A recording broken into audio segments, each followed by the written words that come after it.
In today's video, I'll be talking about how do you actually buy and sell stocks. I'll be walking through the eToro platform for those of you who are beginners. Whether you decide to use eToro or not, a lot of these terms will be the same, but we believe that eToro has a lot of very cool features that you can use, and we'll go through each one of it. I'll be showing the screen of my laptop here, where it's our eToro account, but before that, we have to cha-ching! Alright, so you guys can look at how an eToro dashboard looks like here. We don't actually have $112,000 in our eToro account, and we only wish we did. If you want to use a virtual account, eToro will also give you $100,000 to play around with, but of course you can't withdraw this money, it's not real, but you can really just test out the platform and try to see whether it's good for you. If you want to sign up with eToro, you can use our link down in the description below, and it'll really help out the channel. Anyway, let's get started. When we first look at the eToro platform, there's this thing called a watch list. A watch list is basically a list of stocks that we want to see what the movement of the prices are, but we don't necessarily want to buy it right now. So let's create a watch list right now just for this video. We'll call it TMF YouTube Guide. Create this watch list, and there you go. Empty, we can put in whatever we want. So let's go add markets. I'll go to stocks, go to exchange, NASDAQ, and you can see a list of all the stocks that are on the NASDAQ, which is the US stock market. So let's say I want to look at Apple, Google, Facebook, Microsoft, and Amazon. These are 5 of the biggest stocks in the whole US stock market. Once I'm done, I just close it off here, and you'll see I have all 5 of these in my watch list. I don't own them yet, but these are stocks that I really want to consider buying in the future. So we can look at the Apple stock right here. The price moved 0.19 cents yesterday, and in percentage-wise, it was 0.16%. We have an option to either sell or buy, which I'll go through a bit more later on. On the eToro platform, you can also click on the Apple picture, and it'll bring you to an overview of what this stock is all about. The first thing that it shows is a feed. A feed is basically something that eToro tries to replicate Facebook with, where it's trying to be a social trading platform. This means that whoever posts about Apple, you can see about all just thoughts around here. So let's say we can go through. Adoreld from France posted something about Apple. This is about the Apple Time Flies event. And Little Miss A posted about market summary, where she included Apple in one of her hashtags in a way. Anyway, when we go back up, we can see here that the market is closed. So we're recording in noon Malaysian time, and the US stock market only opens at 9:30 p.m. and it opens all the way until 4:30 a.m. every single workday. So because it's only 1:45 p.m. now, the markets are closed, and any orders that we place won't go through. Other than the feed, we can also go through the stats part of Apple, which I think is a super interesting thing that eToro actually put in on the platform. Over here, you can go through some of the financials of the stock. For example, you can see where they closed previously, where they traded in a day, where they traded in the last 1 year, how much volume is being traded, and the 1-year return of Apple with an amazing 110%. We can also see that Apple is now worth $2,000 billion, which is actually $2 trillion. So Apple was the first stock in the whole world, actually no, in the US to hit $2 trillion in market cap. You can also take a look at their PE ratios, their revenue of $273 billion, their EPS, and of course their dividends. For those of you who don't know, Apple actually pays dividends, but at a very low amount of 0.56%. You can also go through their financial summaries, where eToro shows us their income statement, so basically how much they made in revenue versus how much they made in net income, which is profits. You can take a look at their balance sheet, and you can even look at their cash flow statements. So these are actually the 3 main things that we look at in the stock's financials, and it's all condensed into the eToro platform. Other than the financial part, you can also have a profile of Apple, where eToro basically writes up a bit about why Apple shares are considered an attractive investment and why someone would probably want to invest in Apple. You can go through this, and they actually have something like this for a lot of stocks, especially for the very popular ones. The next tab that we see with Apple is a chart, and this basically shows how Apple traded in the last however long time frame that you want. This is for those of you who really understand charts, who understand candlesticks, but for most fundamental investors who are looking to invest for the long term, I think it doesn't really matter to you, and you can just skip this part and go on to the super interesting part, which is a research tab. So eToro actually gets a lot of information from this company called TipRanks, which churns out a lot of facts about companies. These are information that you actually have to go through so many different places or pay a very high premium to get access to. But eToro is giving it for free to all their users. So the first thing that you can see here is an analyst consensus and price target. What this means is all these analysts who are hired by big investment banks have to come out with research of Apple and have a consensus on whether it's a buy, hold, or sell. We can see that the average consensus is a moderate buy, with 71% of all analysts rating it a buy, 20% a hold, and the rest of 9% a sell. This is based off 35 analysts offering recommendations for Apple in the last 3 months. We can use this as a general guide as to whether people think the Apple stock is going to go up or down. But again, this is not the only thing we should look at, and it's just a part of what we do in our analysis. Other than just saying buy, hold, and sell, because if that was just it, I mean, anyone can be an analyst, right? These analysts also give price targets for where they think Apple will be in the next 1 year. On average, these 35 analysts have a price target of $120.15, which is roughly 3.99% higher than when it's trading today. The lowest estimate, which is the most bearish analyst, thinks that Apple stock will trade at only $66, and the highest estimate, meaning the most bullish analyst, thinks that Apple will trade at $150. Down here, you can look at who these analysts are. So for example, Aaron Rakers from Wells Fargo thinks it's a buy and he put a $140 price target. You can even click here to go to the article on why he said that he has this target. This is actually very interesting because all these analysts has a rating by TipRanks, meaning if they always put out that Apple stock will go down $50 in the next 1 year and the price doesn't really happen, they'll actually get a low rating, meaning we can't really trust this guy. This is something cool, but again, it's just for your information. It's part of your entire analysis, and you shouldn't be following these guys just based on what they say. As if analysts' estimates weren't enough, eToro also shows you hedge fund activity, meaning companies like Berkshire Hathaway, like Goldman Sachs, buying into stock of Apple. So you can go through this graph here, which basically shows that hedge funds have been buying a lot of Apple stock since Q2 2018 till now. When you scroll down lower again, you can also see that based on average, these hedge funds have a positive sentiment of Apple in the second quarter of 2020. And if you want to see who these guys are, of course, the biggest shareholder in Apple is Warren Buffett. He didn't do anything in Q2, but he does hold $89 billion worth of Apple stock. Here, you can also see that Ken Fisher from Fisher Asset Management added a 2% position, and PrimeCap Management reduced their position by around 2% as well. This again is super interesting information. It's very in-depth and it's not easy to find, but eToro has all of this on the platform. I haven't found another broker with this amount of research in it other than a few which I've actually used before. Other than analysts and hedge fund, another thing that is very interesting to a lot of investors is basically insider transactions, which is basically people who are working in the company itself buying or selling shares of the stock. So you can see here in around March of 2020, a lot of people working in Apple actually bought a lot of the stock because they knew that the price was too low. They know the value of the company, they know what they're going to launch, they know what the iPhone 12 is going to look like, or the Apple Watch SE, but we don't know. So this is a very good indicator of whether a stock price is going to go up or down in the future, because if you see that the CEO is selling off all of his stock, why would you buy it? However, again, we shouldn't just look at this because there's a whole host of different reasons that people buy and sell stocks. For example, people like Tim Cook don't actually get a very high salary from Apple because he gets a lot of stocks instead.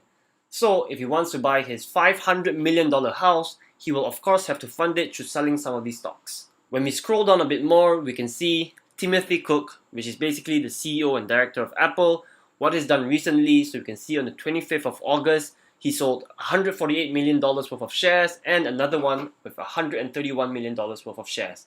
I wonder what he was buying, but that's a lot of money. Anyway, this is part of the research tab, and I think it's so much information, it'll be so helpful, and it's very easy to digest as well, even if you're a beginner. That is part of why I really like using eToro as a platform for myself. Anyway, let's say we've gone through all of these tabs and we believe Apple is going to go up. I love Apple. It's going to be a $10 trillion company one day. I want to buy it. So this is why I made this video. How do you actually buy shares of Apple? So on eToro, there's this trade, a big blue trade button here. You just click it and a tab will come out. At the top, you can see there are two options, buy and sell. Buying is when you believe that the shares of Apple price is going to go up in the future. So let's say now it's 115, you think in 1 year it'll be 150, so you want to buy the shares now. Selling is actually the opposite of buy. It's shorting the stock. You believe that $115 is way too high for Apple and that in 1 year it'll drop to $75. So if you want to make money from this, you actually short the stock and you profit when the price goes down and you lose when the price goes up. If you're a beginner in the market and you haven't really tried all of this out, I highly discourage you from shorting the market because it's very risky and stocks generally go up. Anyway, let's go back to buy, and you can see this part here about setting rates. When you see this, there's two options, basically at market or setting a price. At other brokers, they call this a market order or a limit order. So you press market, this is a market order. What this means is that I want Apple stock as soon as possible. As soon as the market opens tonight, I want eToro to execute this trade and I want to own Apple shares. However, the thing about this is that the price is not guaranteed. If Apple opens at $150 tonight, I'll still buy the shares, but I'll buy it at a way higher price and I'll get it immediately. On the other hand, a limit order is you basically telling eToro that, hey, I want to buy Apple stock, but I don't think that $115 is reasonable. I only want to pay $110 for this. What this means is that if the market opens at $150 tonight, you won't get any shares of Apple and you'll only get it once the price hits $110. So this is the difference. A market order is for those of you who want the stock immediately and don't care what price you pay, while a limit order is for those of you who have a price in mind that you're willing to pay for and you don't mind waiting for it. Once you've decided whether you want a market or a limit order and you've set your price, it's time to set your amount, how much money you're willing to invest in Apple. Again, there are two options being units. So basically you either choose how many units of Apple stock you want to buy. Of course, eToro allows for fractional shares, so you can buy 51.27 shares of Apple, or you can just put in an amount in US dollars. I don't see why anyone would put an order based on units, and I think that you should just put in based on how much money you're willing to invest in Apple. So let's say in this case, I'm going to put $10,000 for Apple at $110, and I'm just going to wait for the order to execute. Down here, you can see that there's a part for leverage. Leverage is basically borrowing money to buy more stocks of Apple. So we can set it at 2 times or 5 times. If we put it as 2 times leverage, it'll mean that even though the amount we put in is $10,000, the amount worth of Apple stocks will be $20,000, which is basically 2 times. When we press 5 times, it'll be $50,000. Again, this is very risky.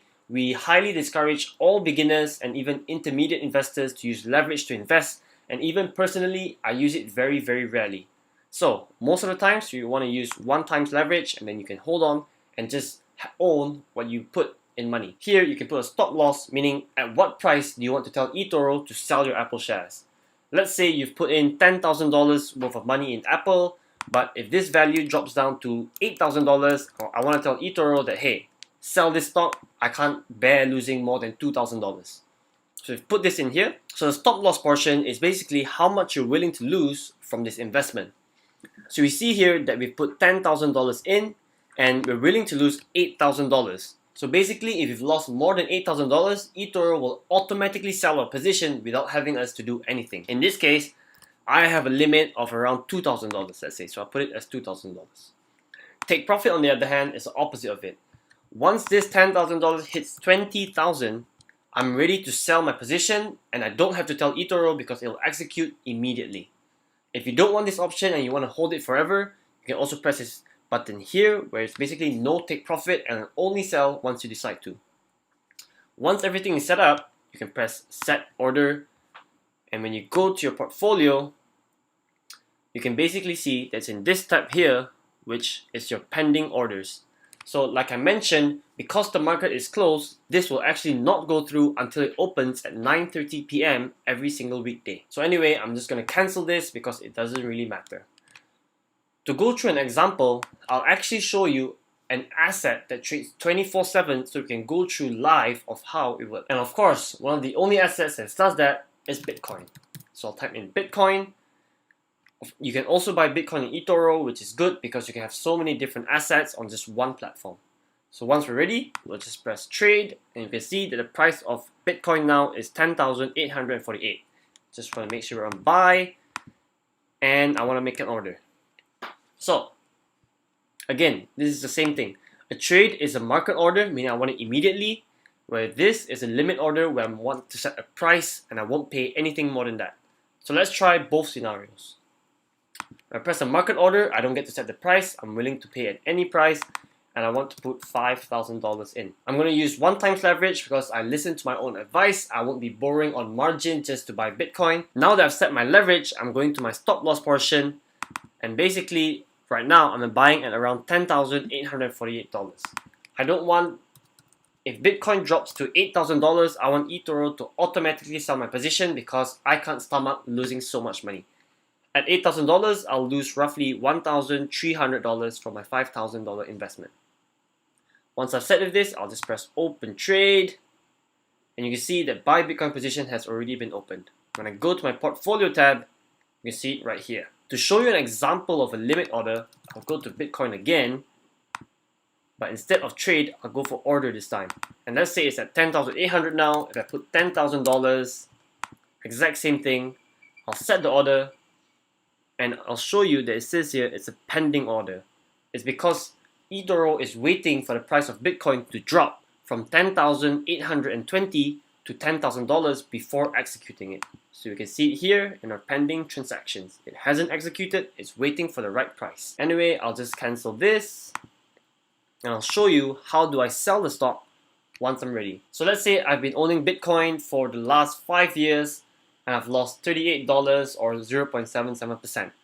I don't believe in Bitcoin anymore. I just don't think that it's a good investment and I want to sell it. So what do? To be very, very clear to all of you and to make sure that you know what you're doing with eToro, what you shouldn't be doing is typing in Bitcoin, typing trade, and pressing sell. That's not how it works. Like I mentioned, sell is you shorting the asset, meaning opening a new position and betting against Bitcoin. What you do instead is you press this spanner looking thing here, and you close trade. I want to close all my trades and close. That's how you sell your position of Bitcoin and no longer own the stock or the asset. I hope that was clear to all of you. If you have any questions, feel free to leave it in the comments down below. Other than this, eToro, of course, as a social trading platform, has a news feed.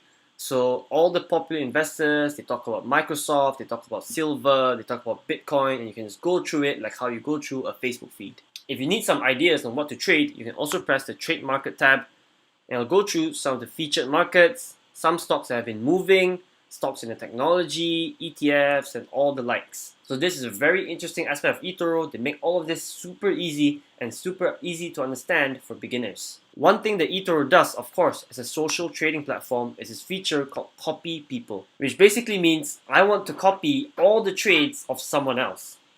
So to show you how this works, this is basically an entire list of eToro's editor's choice, people who have been copied the most, and people who have been trending recently.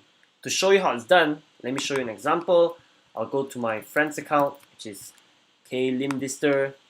So this is actually a good friend of mine, and he is trying to be a popular investor with eToro. So again, you can see here his feed.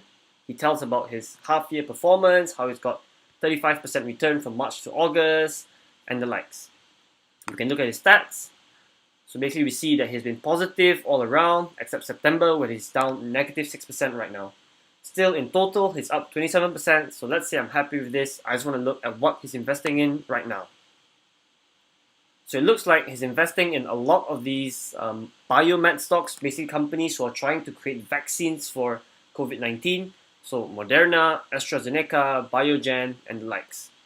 Anyway, let's say I'm super happy with this. I have faith in my friend. I'm going to copy all the trades that he does. So I'll press copy button here. And it's the same thing as how you buy a stock.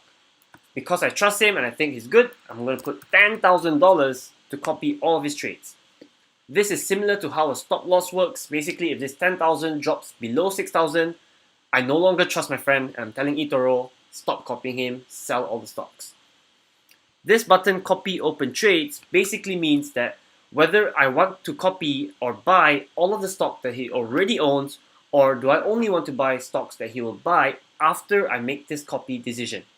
So in this case, I don't want to own all the stocks that he already bought previously, so I'm going to untick this and I'll press copy. Once this is done, again, we can go to our portfolio section, and now you can see that other than Facebook, Berkshire, and Delta, we also copy my friend Kameng with $10,000. Again, this is a virtual account. I wish these gains were real. I wish we made $9,000 investing in Facebook, but unfortunately, we didn't. Anyway, there's a lot of other things that you can look through the eToro platform. There's a lot of different ways for you to deposit, and withdrawing your money is also super easy. Trust me, I also had my doubts in the start, so I decided to try and withdraw some amount of money from my eToro account, and it actually worked. It only took them around 2 to 3 days for the money to show in my bank account, so I can assure you that it's completely legit and it won't hold your money. Just be sure that when you deposit your money, let's say you do it with a CIMB bank account, that you withdraw it to your CIMB account as well. What you don't want is depositing with a CIMB account and withdrawing to your Maybank account, because this is something that eToro has in place to block, basically, fraud. So that's it for the walkthrough of the eToro platform. I really hope it helped you. But again, if you have any questions, feel free to leave it down in the comment section below. If you're looking to try out eToro, you can use our link down in the description that we'll leave below, and it'll really help out the channel. I hope you enjoyed this video, and if you did, give us a big thumbs up and subscribe to our channel if you haven't already. We're trying to hit the 2,000 subscriber mark, and it'll really mean a lot to us. If you want to watch a review about eToro, you can watch our video here, or if you want to see how I'm building my eToro stock portfolio, you can check out this video. See you in the next one. Peace out.